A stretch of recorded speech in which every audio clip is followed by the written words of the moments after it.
আসসালামু আলাইকুম গাইজ, আমি তিশাতে চলে আসলাম আরেকটা নতুন ভিডিও নিয়ে। তো গরম পড়ার পর থেকে আমরা দুইজন না, আমরা তিনজন, মানে সন্ধ্যার পর থেকে যেদিকে দুই চোখ যায় আমরা সেই দিকেই যাই।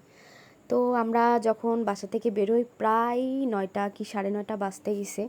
আমরা প্রথমে নলতায় চলে যাই, ওইখানে আমরা আয়ানে গিয়ে একটু খাওয়া দাওয়া করি। তারপরে আমরা ওইখান থেকে, এই গরমেও আপনার মাহফিল হচ্ছে, তো আমরা সেই মাহফিলেও যাই। এত সুন্দর মাহফিল হচ্ছিল, আর একদম মানে ফাঁকা জায়গায় মাশাল্লাহ দিলে এত সুন্দর বাতাস, তা বলার বাইরে। তো আয়নে গিয়ে আমরা বেশি কিছু খাই না, জাস্ট আমাদের মানে একটু আইসক্রিম টাইপের কিছু খাইতে মন চাচ্ছিলো, তো আমরা আইসক্রিম আর খাইনি। ওইখানে গিয়ে আমরা দুইটা ফালুদা খেয়ে আমরা চলে আসি। তারপরে আমরা চলে যাই মাহফিলে, আর এত সুন্দর চাঁদনি রাত ছিল তা বলার বাইরে মাশাল্লাহ।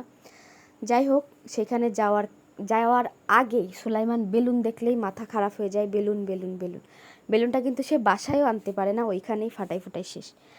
আর মাহফিলে, আমাদের এখানে মাহফিলে এত পরিমাণের ভাজা হয়, মানে ভাজা পোড়া আর কি আইটেমের খাবার থাকে, যেগুলো না খাইলে একদমই মিস করা হয়। আর আমার এইগুলি দেখলে আর কি আমার মাথা খারাপ হয়ে যায় খাওয়ার জন্যে। শুধু আমি না, আমি আর আমার বর দুইজনই আমরা প্রচুর পরিমাণে ভাজা খাই আর রাত্রেবেলা ঘুরি। তো ইদানিং পরে জানি আমাদের বেশি ঘোরা হচ্ছে, আর যেহেতু চাঁদনি রাত, আমরা এই সময়টা মিস করতে চাইনি কোনোভাবেই। আর মাশাল্লাহ দিলে আমার ছেলেও একটা হইছে, সেও আমাদের মতো এরকম ঘোরা পাগল।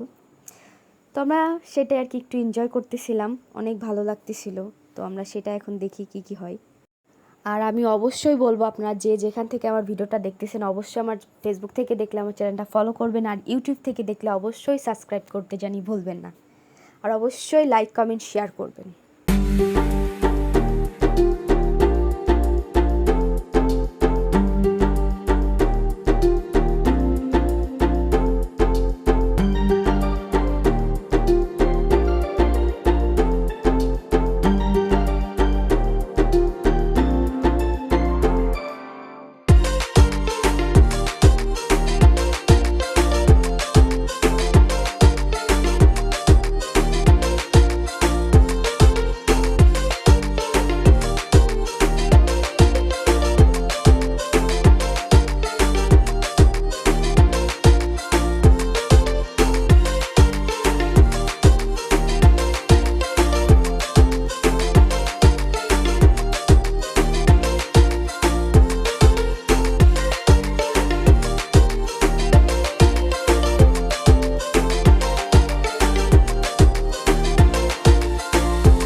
এত পরিমাণে মানুষ ছিল তা বলার বাইরে, ওইখানে মানে পা দেওয়ার জায়গা নেই, এত পরিমাণের মানুষ।